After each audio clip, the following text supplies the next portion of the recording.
இந்தியாவினுடைய உச்சநீதிமன்றத்தினுடைய advocate association வெளிப்படையா இடிக்கு ஒரு கண்டனத்தை தெரிவிச்சிருக்காங்க. அது மட்டும் இல்லாம இந்தியா முழுக்க இருக்கக்கூடிய அட்வொகேட் அசோசியேஷன் எல்லாமே ஒன்று திரண்டு இந்த இடி, அதாவது மோடி அரசாங்கத்தினுடைய அமலாக்கத்துறைக்கு எதிராக மிகப்பெரிய எதிர்ப்பு போராட்டத்தை துவங்கி இருக்கிறாங்க. தொடர்ச்சியாக இந்தியாவில் இருக்கக்கூடிய வழக்கறிஞர்களை டார்கெட் பண்றதுக்காக, குறிப்பாக உச்சநீதிமன்றத்தினுடைய மூத்த வழக்கறிஞரை மிக மோசமாக டார்கெட் பண்ணி இடி பார்த்த சில வேலைகளுக்கு எதிராக இந்தியாவில் இருக்கக்கூடிய அனைத்து வழக்கறிஞர்களும் ஒரே அணியில் ஒன்று திரண்டு மோடி அரசாங்கத்தின் அமலாக்கத்துறையினுடைய கட்டற்ற அதிகாரத்துக்கு எதிராக ஒரு பெரும் போராட்டத்தை துவங்கி இருக்காங்க. எதுக்காக இந்த போராட்டத்தை வழக்கறிஞர்கள் துவங்கி இருக்காங்க? இதுக்கு பின்னாடி இருக்கக்கூடிய அரசியல் என்ன? ஏன் அமலாக்கத்துறை உச்சநீதிமன்றத்துடைய சீனியர் வழக்கறிஞருக்கே சம்மன் கொடுத்தாங்க? இதுக்கு பின்னாடி இருக்கக்கூடிய பிரச்சனைகள் என்னென்ன? அடுத்தது மோடி அரசாங்கம் சந்திக்க போக மிக முக்கியமான சிக்கல் என்ன? வணக்கம், மெட்ராஸ் ரிவ்யூ. நான் உங்கள் சத்யராஜ். இந்தியாவினுடைய உச்சநீதிமன்றத்தினுடைய மூத்த வழக்கறிஞர் அரவிந்த் தத்தாரை மேல ஒரு சம்மனை அமலாக்கத்துறை கொடுத்திருந்தாங்க. அந்த சம்மனை நீங்க ஏன் கொடுத்தீங்க? நீங்க சம்மன் கொடுத்தது சட்டப்படி, அதாவது கான்ஸ்டிடியூஷனலாவே மிக மோசமான தவறு அப்படின்னு சொல்லி நேரடியான எதிர்ப்பு அமலாக்கத்துறைக்கு ஏற்கனவே கொடுக்கப்பட்டிருந்துச்சு. அதன் அடிப்படையில் இப்போ அமலாக்கத்துறை சம்மனை வேற ரிவோக் பண்ணி எடுத்துட்டாங்க. பட் இருந்தாலும் அமலாக்கத்துறை செய்த பல மிக முக்கியமான சட்ட உள்குத்துக்காகவே இந்தியா முழுக்க இருக்கக்கூடிய அட்வொகேட் அசோசியேஷன் வெளிப்படையான எதிர்ப்பு தெரிவிச்சிருக்காங்க. குறிப்பாக கடந்த 4-5 ஆண்டுகளாகவே பார்த்தீங்க அப்படின்னா மோடி அரசாங்கம் இந்தியாவினுடைய பார் கவுன்சிலாக இருக்கட்டும், இல்லை உச்சநீதிமன்றத்தினுடைய பார் கவுன்சிலாக இருக்கட்டும், கொலீஜியமாக இருக்கட்டும், இல்லை மற்ற ஹைகோர்ட் இருக்கக்கூடிய பார் அசோசியேஷனாக இருக்கட்டும், எல்லாத்தையுமே டார்கெட் பண்ற மாதிரி பல விஷயங்களை தொடர்ச்சியாக செஞ்சுட்டே இருக்காங்க. குறிப்பாக இந்தியாவினுடைய துணை குடியரசுத் தலைவர் தன்கர் அவர்களை பயன்படுத்தி நேரடியாக உச்சநீதிமன்றத்தை விமர்சிக்கக்கூடிய இடத்துக்கு இன்னைக்கு மோடி அரசாங்கம் இருக்காங்க. அது மட்டும் இல்லாம இந்தியாவில் இருக்கக்கூடிய அட்வொகேட்ஸ் எல்லாத்தையும் மொத்தமா டார்கெட் பண்ற மாதிரி சில சட்ட திருத்தங்களை கொண்டு ஏற்கனவே ஒரு மிகப்பெரிய விமர்சனம் உள்ளாச்சு. இது மாதிரி பல விஷயங்கள் தொடர்ச்சியாக நடந்துட்டு இருக்கக்கூடிய இந்த நேரத்தில் மோடி அரசாங்கம் அமலாக்கத்துறையை பயன்படுத்தி இந்தியாவினுடைய உச்சபட்ச நீதித்துறையான உச்சநீதிமன்றத்தினுடைய மூத்த வழக்கறிஞர், மிக முக்கியமான பல வழக்குகளை, செபி சார்ந்த வழக்குகளை, குறிப்பாக பொருளாதாரம் சார்ந்த வழக்குகளுக்கு நேரடியாகவே ஆஜராகக்கூடிய மூத்த வழக்கறிஞர் மேல கை வச்சிருக்கிறாங்க. அதுதான் இன்னைக்கு இந்தியா முழுக்க ஒரு பரபரப்பு உருவாக்கி இருக்கக்கூடியது. இந்த வழக்கினுடைய அடிப்படை என்ன அப்படின்னா, ரிலீகர் ஹெல்த் இன்சூரன்ஸ் அப்படிங்கக்கூடிய நிறுவனம், அப்போ ரிலீகர் ஹெல்த் இன்சூரன்ஸ், இப்போ 2020க்கு பிறகு அதனுடைய பேர் மாற்றிட்டாங்க, கேர் ஹெல்த் இன்சூரன்ஸ். இந்த நிறுவனம் 250 கோடிக்கு அதாவது அவங்களுடைய ஷேர்ஸ் இஷ்யூ பண்ணுவாங்க ஒரு பீரியாடிக்கலாக. அதில் குறிப்பாக பார்த்தீங்க அப்படின்னா இஎஸ்ஓபி அப்படின்னு ஒரு திட்டம், அதாவது எம்ப்ளாயி ஸ்டாக் ஓனர்ஷிப் பிளான். இந்த திட்டத்தில் சில முறைகேடுகள் நடந்திருக்கு இந்த நிறுவனத்தில் அப்படிங்கிறதான் ஒரு முக்கியமான பிரச்சனையே. அதாவது எம்ப்ளாயி ஸ்டாக் ஓனர்ஷிப் பிளான் அப்படின்னா அந்த நிறுவனத்தில் இருக்கக்கூடிய டைரக்டர்ஸாக இருப்பாங்க, இல்லை பார்ஷியலாக டைரக்டர்ஸாக இருப்பாங்க, இல்லை அதில் இருக்கக்கூடிய முக்கியமான எம்ப்ளாயிஸ் வைஸ் பிரசிடென்ட்டாக இருப்பாங்க. இவங்களுக்கு அந்த நிறுவனம் ஒரு குறிப்பிட்ட பங்குகளை நேரடியாகவே ஒதுக்கிடும். சம்பளத்தை தாண்டி பங்கை தன்னுடைய எம்ப்ளாய்க்கு கொடுப்பாங்க. அது ஒரு பிளானாக காலங்காலமாக இருந்துட்டு இருக்கு, எம்ப்ளாயி ஸ்டாக் ஓனர்ஷிப் பிளான் அப்படிங்கிறது. இந்த பிளான்ல ஒரு மிகப்பெரிய முறைகேடு நடந்திருக்கு. எங்க அப்படின்னா கேர் ஹெல்த் இன்சூரன்ஸ் அப்படிங்கக்கூடிய நிறுவனத்தில் இந்த ஃப்ராட் நடந்திருக்கு அப்படிங்கிறதா இதுல ஒரு மிகப்பெரிய குற்றச்சாட்டா வந்திருக்கு. இதுல முக்கியமான விஷயம் என்ன அப்படின்னா, இந்த வழக்கை ஏற்கனவே இடியும் insurance and regulatory development board of India, அதாவது ஐஆர்டிஏன்னு சொல்லுவாங்க, இந்த 2 நிறுவனமுமே இது குறித்து விசாரிச்சுட்டு இருக்காங்க. கிட்டத்தட்ட 250 கோடி மதிப்பிலான பங்குகளை இந்த நிறுவனம் அவங்களுடைய மூத்த எம்ப்ளாயியா இருக்கக்கூடிய ரஷ்மி சலுஜாக்கே கொடுத்துட்டாங்க அப்படிங்கறதான் பிரச்சனை. இந்த ரஷ்மி சலுஜா அந்த நிறுவனத்துல ஒரு பார்ஷியலான டைரக்டரா இருக்காங்க. அவங்களுக்கு ஒதுக்குனதுல குற்றச்சாட்டு அப்படின்னு சொல்லி ஏற்கனவே பஞ்சாயத்து போய் மும்பையினுடைய எக்கனாமிக் அஃபென்ஸ் விங் இந்த வழக்கெல்லாம் பதிஞ்சிருந்தாங்க. அந்த காலகட்டத்திலே 2023 இது நடந்துச்சு. அப்பயே பார்த்தீங்கன்னா கிட்டத்தட்ட ஒரு 1 கோடி ரூபாய் மதிப்பிலான பங்குகளை திருப்பி எல்லாம் கொடுக்கப்பட்டு இதுக்கான ஒரு பஞ்சாயத்துக்கள் தொடர்ச்சியாக நடந்துட்டு இருந்துச்சு. அப்போ ஒரு வழக்கு நடக்குது. ஒரு நிறுவனம் அந்த நிறுவனத்தில் இருக்கக்கூடிய தன்னுடைய எம்ப்ளாய்க்கு 250 கோடிக்கு மதிப்பிலான பங்குகளை ஒதுக்குது. அதுவும் அதில் ஒரு திட்டம் இருக்கு, employee ownership plan, stock ownership plan அடிப்படையில் ஒதுக்குது. இதுல பிரச்சனை வரும்போது ஒரு வழக்கறிஞர்கிட்ட போய் இவங்க கன்சல்ட் பண்றாங்க. அரசாங்கம் நாங்க பண்ணது தப்பு அப்படின்னு சொல்லி எங்க மேல வழக்கு போட்டிருக்கு, கேர் இன்சூரன்ஸ் இந்தியா மேல வழக்கு போட்டிருக்குது, அதனால எங்களுக்காக வாதாட வாங்க அப்படின்னு சொல்லி இந்தியாவினுடைய உச்சநீதிமன்றத்துடைய மூத்த வழக்கறிஞர் அரவிந்த் பி தத்தார் உள்ள வர்றாரு. இப்போ இந்த அரவிந்த் பி தத்தார் உள்ள வர்றது தான் இவங்களுக்கு பிரச்சனையே. ஏன்னா அவர் பார்த்தீங்கன்னா ஒரு சீனியர் அட்வொகேட். அவர் எந்த வழக்குகளுக்குள்ள போனாலும் அந்த வழக்குல ஒரு மிகப்பெரிய வெற்றி கிடைக்கும் அப்படிங்கிறது யதார்த்தமான உண்மையா இருக்கு. ஸோ அப்போ கிளைண்ட் கேட்குறாங்க, இங்க பாருங்க, நான் உண்மையிலேயே ப்ராசஸை ஃபாலோ பண்ணி ரூல்ஸ் அண்ட் ரெகுலேஷனை ஃபாலோ பண்ணி தான் இந்த பங்குகளை வாங்கியிருக்கிறேன். ஆனால் இருந்தாலும் இடி என்ன மேலே விடாமல் என் மேலே வழக்கு பதிவு பண்ணுறாங்க. இந்தியாவினுடைய இன்சூரன்ஸ் ரெகுலேட்டரி போர்டு என் மேலே வந்து வழக்கு பதிவு பண்ணுறாங்க. தயவு செஞ்சு இந்த வழக்கிலிருந்து என்னை காப்பாற்றுங்க அப்படின்னு ஒரு கிளைண்ட்டாக அந்த நிறுவனத்தை சார்ந்த இயக்குனராக இருக்கக்கூடிய அந்த சலுஜா வந்து நேரடியாகவே போகிறாங்க. ஆனால் இடி தரப்பும் இன்சூரன்ஸ் ரெகுலேட்டரி தரப்பு என்ன சொல்கிறாங்க அப்படின்னா, இல்லை இவங்க ஒரு நான் எக்ஸிக்யூட்டிவ் டைரக்டருக்கு குறைஞ்சபட்சம் ஒரு 10 லட்சம் ரூபாய்க்கு மேலே ஷேர்ஸ் எல்லாம் ஒதுக்கக்கூடாது அப்படிங்கிறதான் பஞ்சாயத்தே. இந்த பஞ்சாயத்தில் அட்வொகேட் உள்ள போகிறாரு, அரவிந்த் பி தத்தாரே உள்ள போகிறாரு. அவர் உள்ளே போய் இந்த வழக்கை எடுத்து சுப்ரீம் கோர்ட்டில் வாதாட முயற்சி பண்ணும்போது அவருக்கு இந்தியாவினுடைய அமலாக்கத்துறை ஒரு சம்மன் அனுப்புகிறாங்க. எதுக்கு இந்த சம்மன் அனுப்பப்பட்டுச்சு? அதான் முக்கியமான ஒரு கேள்வி. அப்போ இந்தியாவினுடைய உச்சநீதிமன்றத்தினுடைய மூத்த வழக்கறிஞரை இவர்கள் மிரட்டுறாங்க. நீங்கள் இந்த வழக்கில் இன்வால்வ் ஆகக்கூடாது அப்படிங்கிறதுக்காக இவங்க மிரட்டியிருக்காங்க. உடனே என்ன ஆச்சு அப்படின்னா, இந்தியா முழுக்க இருக்கக்கூடிய அட்வொகேட் அசோசியேஷன்ஸ் வந்து கொதிச்செழுந்துட்டாங்க. அவங்க பல அறிக்கைகளை கொடுத்துருக்காங்க. அந்த அறிக்கையில் அவங்க வெளிப்படையாக என்ன சொல்றாங்க அப்படின்னா, to summon a senior member of the bar for discharging his professional responsibility is a misuse of authority and an affront to the sanctity of the advocate role அப்படிங்கிறாங்க. இதுதான் ரொம்ப முக்கியமான விஷயம். ஒருத்தர் அவருடைய கடமையை செய்வதற்காக, அவர் யாரா வேணாலும் இருக்கலாம், ஒரு நிறுவனத்திற்காக அந்த வழக்கில் வாதாடுவதற்காக வழக்கறிஞராக போறக்கூடிய ஒரு சீனியர் அட்வொகேட் போகும்போது அவர்களுக்கு நீங்கள் சம்மன் அனுப்பிச்சது அப்படிங்கிறது உங்களுடைய அதிகாரத்தை நீங்கள் தவறாக பயன்படுத்தி இருக்கிறீர்கள். அது மட்டும் இல்லாம அட்வொகேட்டுங்கிற ரோல், அதாவது வழக்கறிஞர் அப்படிங்கிற ரோலினுடைய புனியத்தன்மையை நீங்க கேள்விக்குட்படுத்திருக்கீங்க.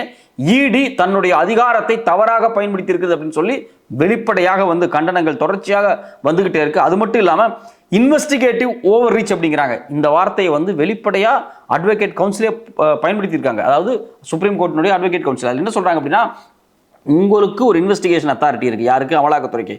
நீங்க அதை தேவையில்லாமல் ஓவர் ரீச் பண்றீங்க. அதாவது அதை வந்து அதனுடைய வரம்பை நீங்க மீறி போறீங்க. அது மட்டும் இல்லாம இந்தியாவினுடைய ரூல் ஆஃப் லாவினுடைய ஃபண்டமெண்டலே நீங்க காலி பண்றீங்க அப்படிங்கிறாங்க. இந்தியாவுக்கு ஒரு சட்டம் இருக்கு. அட்வொகேட்டுக்கு என்ன ரோல் பண்ணணுமோ அந்த ரோல் அவங்க பண்ணுவாங்க.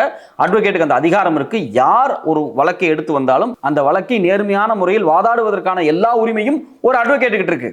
நியாயமா இல்லையா அப்படின்னு ஜட்ஜி தீர்ப்பு கொடுக்க போறாங்க. ஆனா இந்த சூழ்நிலையில இந்த வழக்கை நான் எடுத்துட்டேன் அப்படிங்கிறதுக்காகவே நீங்க வந்து எப்படி வந்து என் மேல சம்மன் அனுப்பலாம் அப்படிங்கிறது தான் வந்து முக்கியமான கேள்வி. அதைத்தான் அசோசியேஷன் கேட்கறாங்க. இப்போ ஒன்றும் இல்லை, இப்போ தமிழ்நாட்டில் வந்து டாஸ்மாக் வழக்கு இருக்கு. இப்போ செந்தில் பாலாஜி அவர் மேல வழக்கு இருக்கு அப்படின்னா, செந்தில் பாலாஜிக்கு ஆதரவாக ஒரு அட்வொகேட் வந்து வாதாட வர்றாரு. அவருடைய தீர்ப்பு ஒரு கட்சிக்காரருடைய நியாயத்தை எடுத்து வைப்பதற்காக உச்சநீதிமன்றத்தில் வரக்கூடிய அந்த அட்வொகேட் மீது இடி வந்து இல்ல நான் உங்களுக்கு சம்மன் அனுப்புறேன், நான் உங்களை விசாரிக்கிறேன் அப்படின்னு சொன்னா அது எந்த வகையில் நியாயம்? யார் வேண்டுமானாலும் இருக்கலாம், அவர்கள் மீது எந்த குற்றச்சாட்டு வேண்டாலும் அரசாங்கத்தால் முன்வைக்கப்படலாம். ஸோ அதை வாதாடுறதுக்கு ஒரு வழக்கறிஞரை வச்சு சட்டத்தின்படி அவங்களுக்கு உரிமை இருக்கு. அந்த உரிமையை நீங்கள் ஏன் கேள்விக்குட்படுத்துறீங்க? திட்டமிட்டு மோடி அரசாங்கம் தனக்கு எதிராக இருக்கிறாங்க அப்படின்னு சொல்லி பல வழக்கறிஞர்களை டார்கெட் பண்றதுக்காகவே தொடர்ச்சியாக இந்த பவரை வந்து மிஸ்யூஸ் பண்றாங்க. ஒரு முறை இந்த சம்மனை வந்து அக்செப்ட் ஆகி இந்த சம்மன் விசாரிக்கப்பட்டுச்சு அப்படின்னா, இந்த சம்மனை மையமாக வச்சு இந்தியாவில் பாஜகவுக்கு எதிராக இருக்கக்கூடிய பல எதிர்க்கட்சிகள் இருக்காங்க. அந்த கட்சிகள் மேல பல வழக்குகள் போடப்பட்டிருக்கு. யாரால அப்படின்னா இந்த அமலாக்கத்துறையால. அந்த வழக்குகளுக்கெல்லாம் யாரெல்லாம் விசாரணைக்கு வர்றாங்களோ, அதாவது அட்வொகேட்டா அப்பியர் ஆகிறாங்களோ, அவங்க எல்லாத்தையும் நெருக்கடி கொடுக்கறதுக்கான ஒரு மெகா பிளானை தான் இந்த மோடி அரசாங்கம் போட்டிருக்கு. அது இன்னைக்கு அடிச்சு நொறுக்கப்பட்டிருக்கு. மிகப்பெரிய எதிர்ப்பு இந்தியா முழுக்க. அட்வொகேட்ஸ் ஒரே லைன்ல நின்று நீங்க பண்றது தப்பு, அமலாக்கத்துறையை பயன்படுத்தி மோடி அரசாங்கம் தன்னுடைய பவரை ஓவர் ரீச் பண்ணிட்டு இருக்கு அப்படிங்கறத வந்து கண்டனம் தெரிவிச்சிருக்காங்க. இதுல இன்னும் உச்சநீதிமன்றத்தினுடைய அட்வொகேட் அசோசியேஷன் வெளிப்படையா என்ன சொல்றாங்க அப்படின்னா, நீங்க ஒருத்தர் மேல கை வைக்கல, நீங்க வந்து ஒரு அட்வொகேட் மேல, ஒரு சீனியர் அட்வொகேட் மேல கை வைக்கல, நீங்க ஒட்டுமொத்தமாக எங்க அசோசியேஷன் மேலேயே கை வச்சிருக்கீங்க.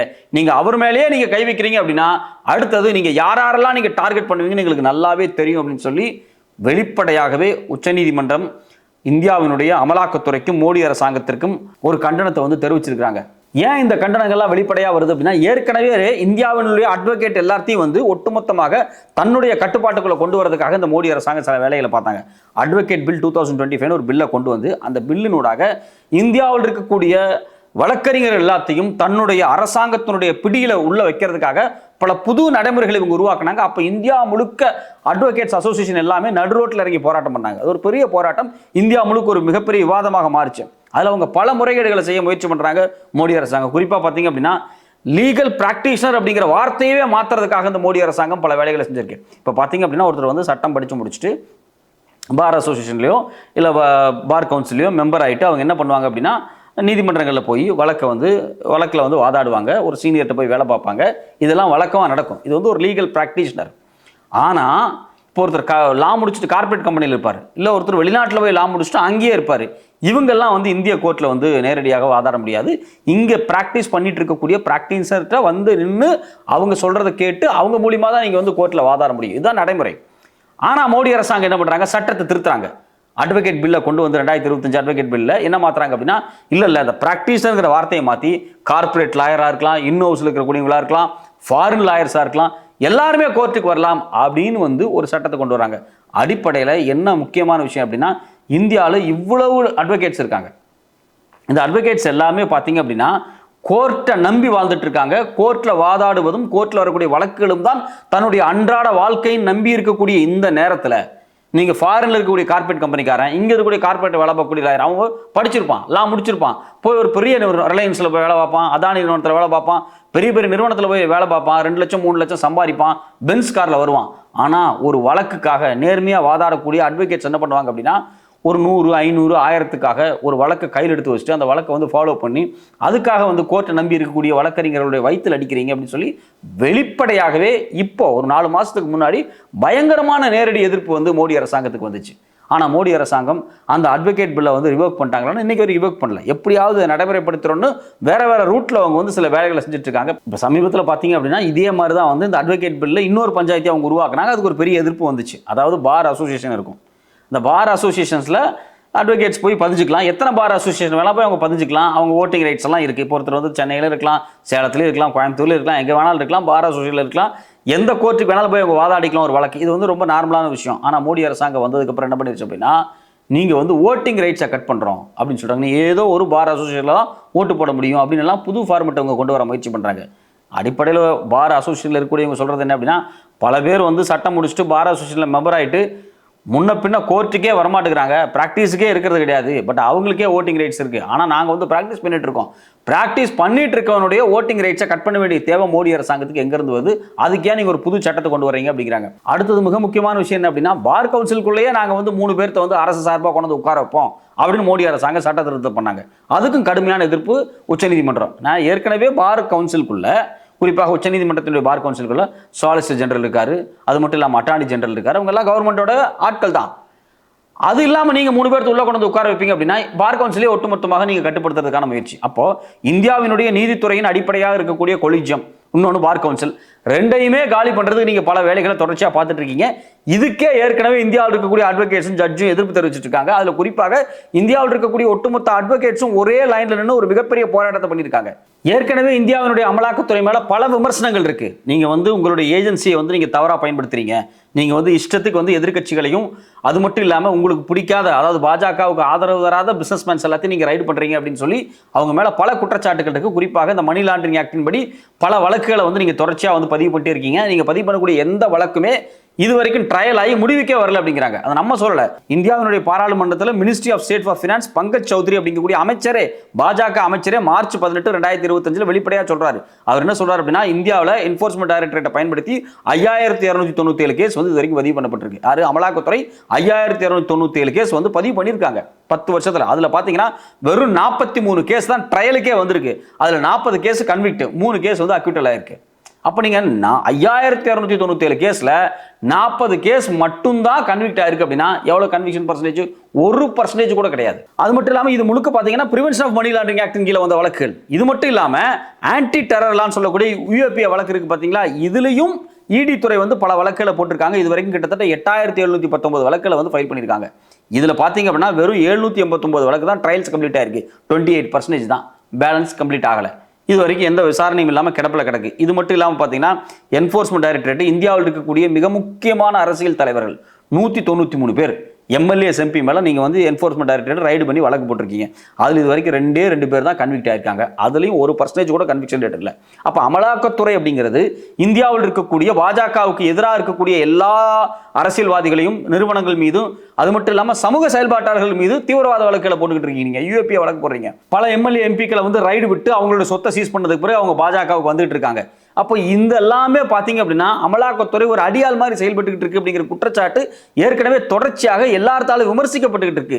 இந்த நேரத்தில் நீங்க அரசியல்வாதி, கார்பரேட் கம்பெனிகளை தாண்டி இந்தியாவினுடைய நீதித்துறைக்குள்ள நீங்க கை வைக்க வர்றீங்க. முதலாக இந்தியாவினுடைய ஒரு சீனியர் அட்வொகேட்டுக்கு நீங்க சம்மன் அனுப்புறீங்க. நீங்க ஏன் இந்த வழக்குக்கு வந்தீங்க அப்படின்னு. அவர் எந்த வழக்கு வேணாலும் கையில் எடுப்பார். ஒரு ஆன்டி டெரர் லா வழக்கு வந்தா கூட அந்த வழக்கு அவர் கையில் எடுக்கிற உரிமை இருக்கு. நீங்க ஒருத்தர் மேல தேசிய பாதுகாப்பு சட்டத்தின் மீது நீங்க ஒருத்தர் கைது பண்ணா கூட அந்த கைது செய்யப்பட்ட நபருக்காக ஒரு வழக்கறிஞர் ஆஜராகி கோர்ட்ல வாதாடலாம். இது இந்திய சட்டத்தில் இருக்கக்கூடிய அடிப்படை. எந்த குற்றவாளியாக இருந்தாலும் அந்த குற்றவாளிக்கு ஒரு அட்வொகேட் போய் நிக்கலாம் அப்படிங்கிறது இந்திய அரசியலமைப்பு சட்டத்தில் இருக்கக்கூடிய அடிப்படை, இந்தியாவினுடைய நீதித்துறையினுடைய அடிப்படை. நீங்க ஒரு உச்ச நீதிமன்றத்தினுடைய சீனியர் அட்வொகேட்டுக்கே நீங்க சம்மன் கொடுத்து அவரையே நெருக்கடிக்கு உள்ளாக்குறீங்க அப்படின்னா, அப்ப மோடி அரசாங்கத்துக்கு எதிராக இடி போடக்கூடிய வழக்குகளுக்கு யாரெல்லாம் ஆஜராகிறாங்களோ அந்த வழக்கறிஞர்கள் மீது எல்லாமே இந்த அமலாக்கத்துறை சம்மன் அனுப்பிச்சு இந்த வழக்கிலிருந்து ஓடி போயிருங்க, இல்லைன்னா உங்களே நாங்க விசாரிப்போம் அப்படின்னு ஒரு மிரட்டல் வேலையை செய்யறாங்க. இந்த மிரட்டல் வேலை மிகப்பெரிய ஆபத்தானது. இந்தியாவினுடைய ஒட்டுமொத்த நீதித்துறைக்கும் மிகப்பெரிய பின்னடைவை ஏற்படுத்தும் அப்படின்னு தான் இன்னைக்கு பார் அசோசியேஷன் வெளிப்படுத்தியிருக்காங்க. அவங்களுடைய கருத்தை தான் நம்ம ஏத்துக்கிறோம். குறிப்பாக இடி அமலாக்கத்துறை இந்த அரசியல்வாதிகள் இந்த கார்ப்பரேட் கம்பெனிகளை தாண்டி நீதித்துறைக்குள்ள கை வைக்கிறது இந்தியாவினுடைய அடிப்படைக்கு மிகப்பெரிய ஆபத்தானது. பொறுத்திருந்து பார்ப்போம். அமலாக்கத்துறையினுடைய இந்த வரம்பற்ற போக்கை உச்சநீதிமன்றம் கண்டிக்கிறதா, இல்ல உச்சநீதிமன்றத்தில் ஏற்கனவே விசாரணையில் இருக்கு இந்த அமலாக்கத்துறைக்கு கொடுக்கப்பட்டிருக்கக்கூடிய அதிகாரங்கள், சட்ட திருத்தங்கள். மோடி அரசாங்கம் வந்தோடனே பல சட்ட திருத்தங்களை மாற்றி அமலாக்கத்துறைக்கு அதீதமான அதிகாரத்தை கொடுத்தாங்க இல்லையா? இது செல்லுமா செல்லாதாங்கிற விவாதம் இன்னும் கோர்ட்ல இருக்கு உச்சநீதிமன்றத்தில். இன்னொரு ஒரு மாசத்துல அது ஒரு மிகப்பெரிய விவாதத்துக்கு வரப்போது. 3 ஜட்ஜு கொண்ட ஒரு பெஞ்சை உருவாக்கி இருக்காங்க. அதுல கண்டிப்பாக அமலாக்கத்துறைக்கு கொடுக்கப்பட்டிருக்கக்கூடிய அதீத அதிகாரங்கள் பிடுங்கப்படணும். அப்படி பிடுங்கப்பட்டால் தான் அமைப்புகள் ஜனநாயகமாக இருக்கும் இந்தியாவில். அதாவது ஏஜென்சிஸ், அரசாங்கத்தினுடைய ஏஜென்சிஸ் ஜனநாயகமாக இருக்கும். இப்படி ஏஜென்சிஸ் ஜனநாயகமாக இருந்தால் மட்டும்தான் நீதித்துறை மதிக்கப்படும். இல்லை என்றால் நீதித்துறைக்கு மிகப்பெரிய இழுக்கு ஏற்படும் அப்படிங்கிறதா நம்மளுடைய எல்லாத்துடைய கருத்தும். பொறுத்திருந்து பார்ப்போம் உச்சநீதிமன்றம் என்ன தீர்ப்பு கொடுக்குறாங்க அப்படின்னு.